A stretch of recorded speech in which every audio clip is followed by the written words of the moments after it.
आपण राष्ट्रवादी काँग्रेस पक्ष राष्ट्रवादी काँग्रेस पक्ष तुतारी, Republican Party of India Sachin खरातगड, भीम आर्मीचे सीताराम गंगावजी आणि इतर अनेक माझ्या सहकाऱ्यांनी या युतीला पाठिंबा दिलेला आहे. ते सर्वच उपस्थित मान्यवर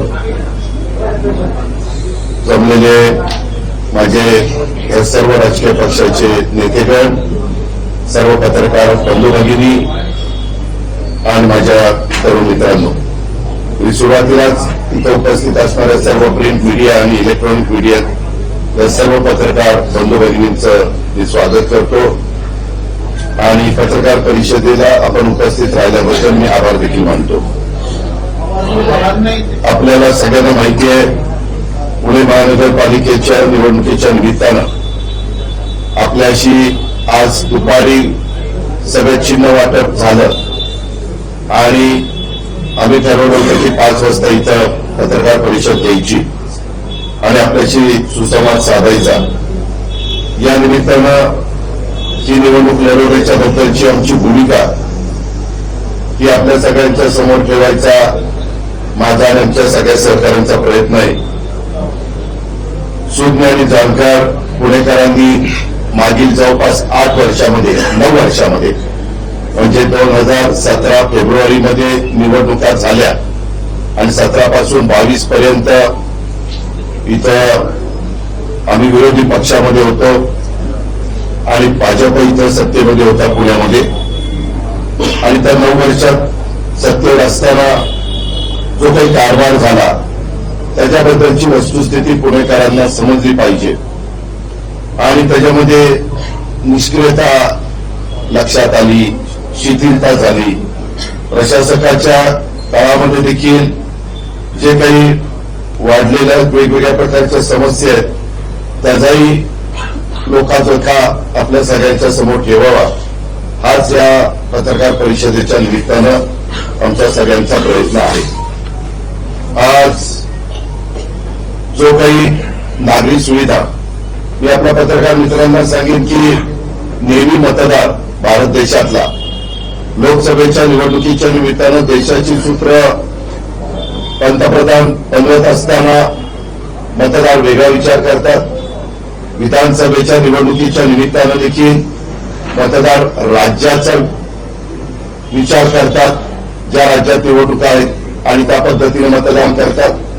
आणि नगरपालिका, महानगरपालिका यामध्ये जिल्हा परिषद, तालुका पंचायत त्यामध्ये तिथली भौगोलिक परिस्थिती, तिथच्या राजकीय पक्षांचे जे काही सत्ता होती त्यांनी केलेला कारभार, जे विरोधी पक्षामध्ये असतात ते पुन्हा तिथं येण्याच्या करता प्रयत्न, अशा प्रकारचं साधारण या स्थानिक स्वराज्य संस्थांच्या निवडणुकीच्या निमित्तानं चालू असतं. आता मागे आपल्याला सगळ्यांना माहिती आहे की 5 वर्ष ज्या राजकीय पक्षाकडे इथली सत्ता होती पुणे महानगरपालिकेची, तिथं पिंपरी चिंचवड महानगरपालिकेमध्ये तर मी अनेक वर्ष 25 वर्ष तिथं कारभार केला. तर शहराचा कसा चौफेर विकास झाला हे आपल्या बहुतेक पत्रकार मित्रांना माहिती आहे. तिथं काही कठोर भूमिका आम्हाला घ्यावी लागली, काही ठिकाणी वेगवेगळे निर्णय घ्यावे लागले, परंतु शहराच्या सर्वांगीण विकासाच्या करता ते सगळं करण्याचा प्रयत्न आम्ही तिथं केला. इथं देखील आमच्या ताब्यामध्ये काही काळ महानगरपालिका होती तेव्हाही आम्ही सुरुवात केली. मला आठवतंय त्यावेळेस डॉक्टर मनमोहन सिंगजी पंतप्रधान असताना आणि प्रशांत जगताप महापौर असताना ती मेट्रोच्या भूमिपूजन इथं झालं. त्यावेळेस देशाचे पंतप्रधान नरेंद्र मोदी साहेबच आलेले होते, कारण ते देशाचे पंतप्रधान होते. पण हा प्रकल्प मागे त्या ठिकाणी मंजूर करण्यात आलेला होता आणि नंतर त्याला गती देण्याचं काम हे सातत्याने आम्ही सगळेजण केंद्रामध्ये पाठपुरावा करून, राज्यामध्ये पाठपुरावा करून, राज्यामध्ये देखील राज्याची जी जबाबदारी आहे ती जबाबदारी पार पाडत आजपर्यंत आपण इथपर्यंत पोहोचलेलो आहे. आताही मध्ये तुम्ही बातम्या बघितल्या असतील की आपल्या इथं आणखी मोठ्या प्रमाणात पुणे आणि पिंपरी चिंचवडच्या परिसरामध्ये मेट्रो सर्व दूरपर्यंत नेण्याच्या करता आणि वाहतुकीची कोंडी सोडवण्याच्या करता तो एक प्रयत्न. वाहतुकीचे कोंडी सोडवण्याच्या करता 2-3 प्रकार करावे लागतात. एक म्हणजे रस्ते रुंद करावे लागतात, ग्रेड सेपरेटर करावे लागतात, फ्लायओव्हर करावे लागतात, डबल फ्लायओव्हर करावे लागतात, किंवा मेट्रोची लाईन टाकत असताना जसं नागपूरला करण्यात आलेलं खाली वाहतूक होत असते रोडवर, त्याच्यावर 6 लेन करून तिथनं वाहतूक आपण करतो आणि त्याच्यावर मग मेट्रो चालती. अशाही पद्धतीचा प्लॅन आपण काही भागामध्ये हा केलेला आहे. या सगळ्या गोष्टी होत असताना त्या जसं पिंपरी चिंचवडचं योग्य नियोजन करून आम्ही तुलनात्मक पुण्यापेक्षा तिथले वाहतुकीच्या दृष्टिकोनातनं रस्ते रुंद झालेले असल्यामुळं आणि ह्या सगळ्या गोष्टी केलेल्या असल्यामुळं तिथं आपल्याला फरक जाणवतो. पुण्यामध्ये एक हाती सत्ता इथं भारतीय जनता पक्षाकडे आली आणि त्यावेळेस जवळपास आम्ही सरकारमध्ये काम करत असताना फार वेगळा विचार करून, लॉंग टर्मचा विचार करून काही धोरणं आखलेली होती. त्याच्यामध्ये मेट्रो असेल, त्याच्यामध्ये रिंग रोड. तुम्हाला आठवत असेल त्या काळामध्ये रिंग रोडची किंमत मला आठवत आहे, मी त्याचा पाठपुरावा करत होतो आणि अवघी 10,000 कोटी रुपयाची होती.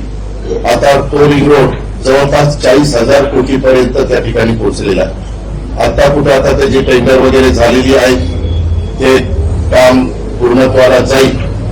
परंतु एकंदरीतच त्या काळामध्ये आपल्या इथं आपण वरसगाव, पानशेत, खडकवासला टेंडर, नंतर भामास्केटचं पाणी आपण आणलं आणि ते पाणी आणत असताना खाली नदीला खूप खराब पाणी आपण सोडतो.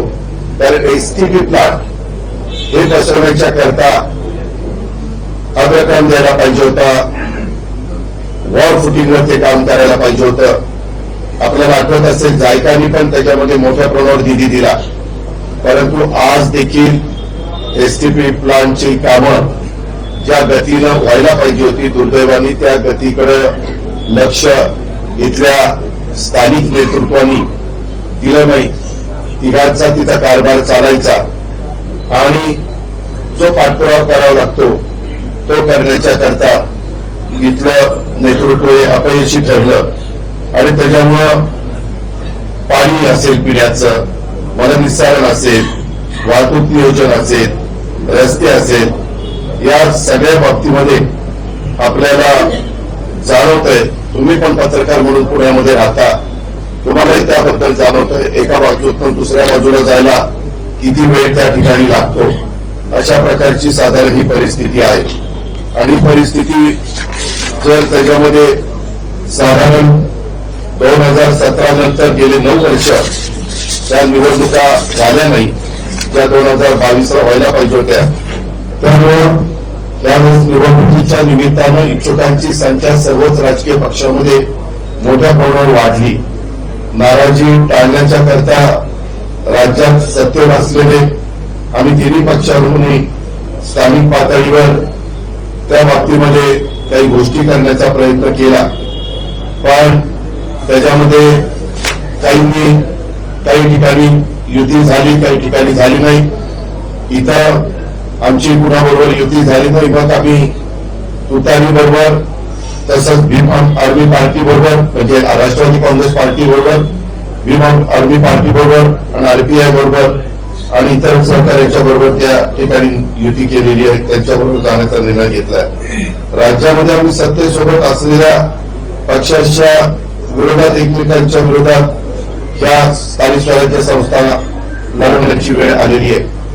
मला मागे देखील आम्ही 15 वर्ष महाविकास आघाडीमध्ये सत्तेवर असताना देखील काँग्रेस आणि आम्ही एकमेकांच्या विरोधात स्थानिक स्वराज्य संस्थांमध्ये लढायचो.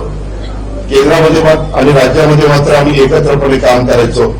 तशीच थोडी बहुत परिस्थिती त्या निवडणुकीच्या निमित्तानं निर्माण झालेली आहे. पुण्यामध्ये त्याच्यात आम्ही, मला आठवतं 2017ला आम्ही काँग्रेसच्या विरोधामध्ये लढलो आणि इथं आमच्या जागा जास्त आल्या. काही वेळेस मला एक वेगळा पॅटर्न, पुढे पॅटर्न पण तुम्ही पाहिला असेल, तो पण आम्ही 2.5 वर्ष अनुभवलेला होता.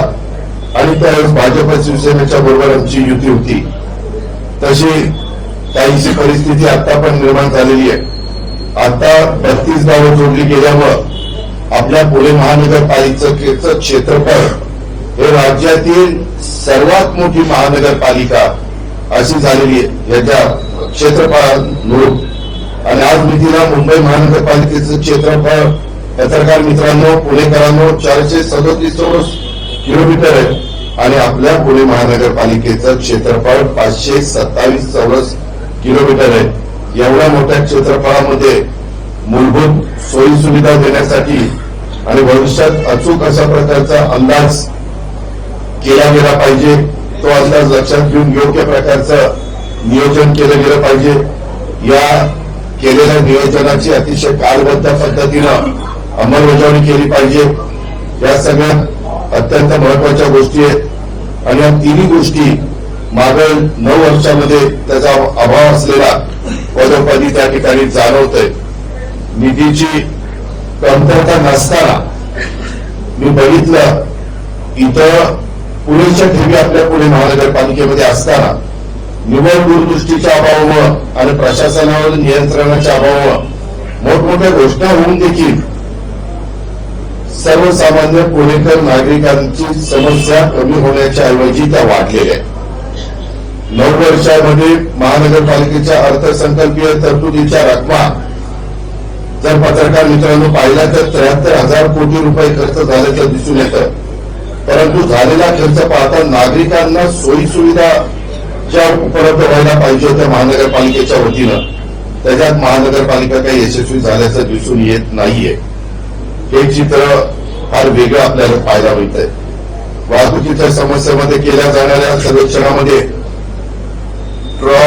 टाउन ट्रॅफिक सर्व्हे हा एक प्रामाणिक सर्व्हे समजला जातो सध्या. आणि त्या टाउन ट्रॅफिक सर्व्हे मध्ये जगातील 501 शहरांचा अभ्यास केलेला आहे. 2024च्या सर्व्हे मध्ये सर्वात 501 जगातली जी शहर आहेत त्याच्यात खराब ट्रॅफिकची अवस्था असणारे जर लक्षामध्ये घ्यायचं म्हटलं तर ट्रॅफिकची चांगली अवस्था नव्हे तर ट्रॅफिकची अत्यंत खराब अवस्था असणाऱ्या शहरामध्ये पुण्याचा क्रमांक 4था लागतोय. म्हणजे 10 किलोमीटर प्रवास करण्याकरता जगात सर्वात जास्त वेळ लागणारी जी शहर आहेत त्यामध्ये जगात पहिलं, दुसरं, तिसरं इतर शहर आहेत. परंतु 4थाच क्रमांक आपल्या पुण्याने पटकावलेला आहे. पुण्याचा वेग 10 किलोमीटरला 33 मिनिटं 22 सेकंद. जगाने दखल घ्यावी एवढी पुण्याची गती ही कमी झालेली आहे. त्याला काही कारण आहे. ट्रॅफिक जाम होत असलेले रस्ते आणि चौक, कात्रज ते कोंढवा, त्याचबरोबर हडपसर सोलापूर रोड, त्याचबरोबर नगर रोड वाघोली या परिसरामध्ये खूप ट्रॅफिक जाम होतं. आपला RTO Mangalwar Peth metro station इथं एवढं जाम असतं पीक आवरला की अगदी फुटपाथवरून टू व्हीलरची वाहनं आपले पुणेकर घेऊन जातात. नवले ब्रिजचं तर काही बोलायलाच नको. मी मध्ये देखील एका भाषणामध्ये बोललेलो होतो. पीएमसीचे सर्व्हिस रस्ते सगळीचे कामं अर्धवट आहेत. सिंहगड रोड फ्लायओव्हर हे चुकीचं डिझाईन झालंय. आता मेट्रोमुळे परत तोडफोड त्याच्यामध्ये करावी लागणार आहे. मागे तुम्हाला आठवत असेल आपल्या विद्यापीठाच्या समोरचा एक फ्लायओव्हर होता तोही आपल्याला काढावा लागला पुढच्या 50 वर्षाचा विचार करता. वारजे पूल हाही तिथं ट्रॅफिक प्रचंड गर्दी होते. दशभुजा गणपती चौक ते कर्वेरोड इथं प्रचंड गर्दी होते. त्याचबरोबर बाणेर आणि चांदणी चौक त्याच्यामध्ये तुम्ही जर बघितलं तिथं प्रचंड ट्रॅफिक आणि आपल्या नागरिकांचा वेळ खूप वाया जातो. वाघोलीतील जैन वसतिगृह बखोरी फाटा ते बखोरी रस्ता इथं एक प्रचंड मोठ्या प्रमाणात ट्रॅफिक जाम होतं. आणि घोरपडी रेल्वे क्रॉसिंग या पुण्याच्या वाहतूक नियोजनासाठी Pune urban traffic management authority या नावाने एक प्राधिकरण विभागीय आयुक्ताच्या अध्यक्षतेखाली अस्तित्वात आलेलं आहे. आणि पुण्यातील वाहतुकीचा खोळंबा कमी करण्याच्या दृष्टीनं त्यांनी उपाययोजना शोधायच्या आणि त्याची अंमलबजावणी करायची हे प्राधिकरणाचं काम आहे. पालकमंत्री या नात्यानं प्राधिकरणाच्या बैठकीतील निर्णयाची माहिती मी घेत असतो त्यावेळी असं लक्षात आलंय की मंजूर विकास आराखड्यातील अनेक डीपी डेव्हलपमेंट प्लॅन रस्त्यांची कामं महानगरपालिकेने केलीच नाही आणि कामं रखडण्यामागचं कारण भूसंपादन करण्याच्या करता येत असलेल्या अडचणी हे आहे. अशा मिसिंग लिंक भूसंपादन करून पूर्ण केल्या आणि आराखड्यातील सर्व डीपी रस्ते पूर्ण वापरासाठी सुरू केले तर 50% वाहतुकीचा प्रश्न सुटणार आहे. पण त्याच्याकरता प्रचंड इच्छाशक्तीची गरज आहे.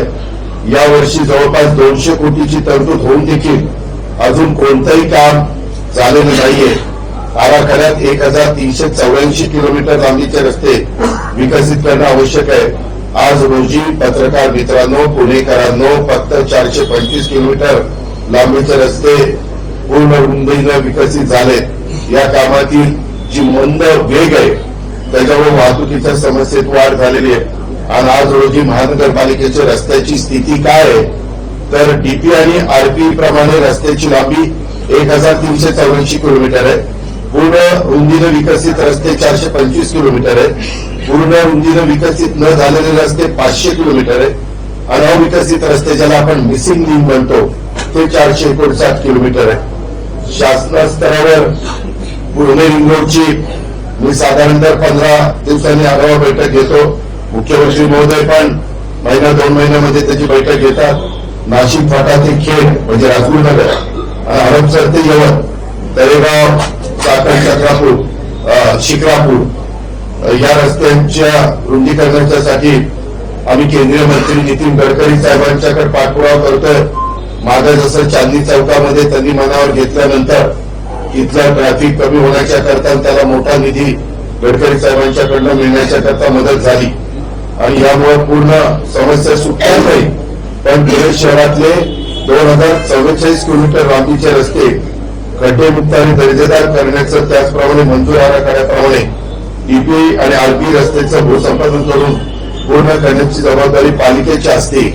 दुर्दैवारी 9 वर्षाच्या काळात निधी केवळ खड्डे दुरुस्ती आणि तात्पुरती डागडुजी याकरता वापरला गेला आणि निधी खर्च करून देखील समस्येच्या मुळाशी न गेल्यामुळं त्यानुसार उपाययोजना न केल्याच्या गंभीर समस्या झालेल्या आहेत. पत्रकार मित्रांनो, तुम्हाला आश्चर्य वाटेल की निधी होता 2020-21 मध्ये अंदाजपत्रकातील तरतूद 151 कोटी, खर्च झाला फक्त 69 कोटी. 21-22 ला तरतूद 108 कोटी, खर्च झाला 81 कोटी. 22-23 मध्ये 163 कोटी निधीची तरतूद, खर्च झाला 115 कोटी. 23-24 ला 390 कोटी तरतूद, खर्च झाला 210 कोटी आणि 24-25 ला 317 कोटीची तरतूद, खर्च झाला फक्त 182 कोटी. म्हणजे 1130 कोटीची तरतूद या 5 वर्षात असताना खर्च फक्त 858 कोटी झाला. म्हणजे जवळपास फक्त 55% पैसे खर्च झाले. म्हणजे पैसे असताना पण त्याच्यामध्ये प्रशासन कमी पडलं. त्याच्यामध्ये जे कुणी जरी मुदत संपली असली तरी जे तिथलं कारभार बघायचे ती कारभारी लोक तिथं कमी पडली. त्याच्यामुळे पुणेकरांना खड्ड्याला सामोरं जावं लागलं. अनेक पुणेकरांच्या मान मोडणारे सगळे खड्डे पालिकेने बुजवलेच नाही. खूप जणांना त्याचा त्रास सहन करावा लागला. या कठोर उपाययोजना करून पाठपुरावा करून भूसंपादन करणं या सगळ्या गोष्टी तुम्हाला आठवत असेल. पुण्याच्या आपुलकी पोटीस माझ्यासारख्या कार्यकर्त्यांनी गणेश खिंड रस्त्यावर विद्यापीठ चौक ते आरबीआय रुंदीकरण 45 मीटर 10 पदरी रस्ता आम्ही तो पाठपुरावा करून घेतला.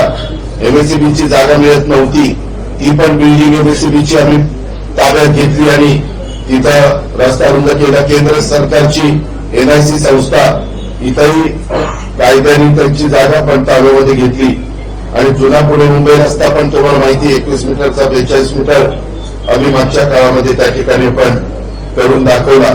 कात्रज रोडवा रोडचं टेंडर 2018 निघालं, परंतु 6 वर्ष झाली तरी कात्रज कोंढवा रोड पूर्ण काही झालेलं नाहीये.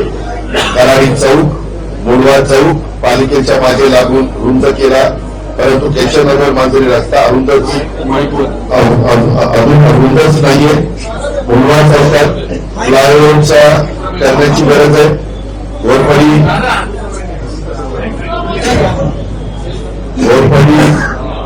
रेल्वे घोरपडी रेल्वे क्रॉसिंग उभे राहा म्हणजे तुम्हाला ट्रॅफिकचे काय समस्या आहे ती कळेल. घोरपडी ते मुंबई चौक रस्त्याची खड्ड्यांनी चालत गेलेली आहे. डिवायडर मध्ये झाडं झोडपं वाळून गेलेली आहे. मेट्रो खाली डिवायडरचा अक्षरशः कचरा कुंड्या त्या ठिकाणी झालेला आहे. एअरपोर्ट रस्ता लोहगाव विमाननगर भागात प्रचंड वाहतुकीची कोंडी ही झालेली आहे. पुणे नगर रस्ता सोलापूर रस्त्यावर धोकादायक बीआरटीचं रेलिंग आमदार सुनील टिंगरे आणि चेतन तुपे यांनी पाठपुरावा करून काढून टाकले, पण अजूनही त्या रस्त्याचा पूर्ण विकास झालेला नाहीये. एखाद्या गावात गेलं की कमान असते.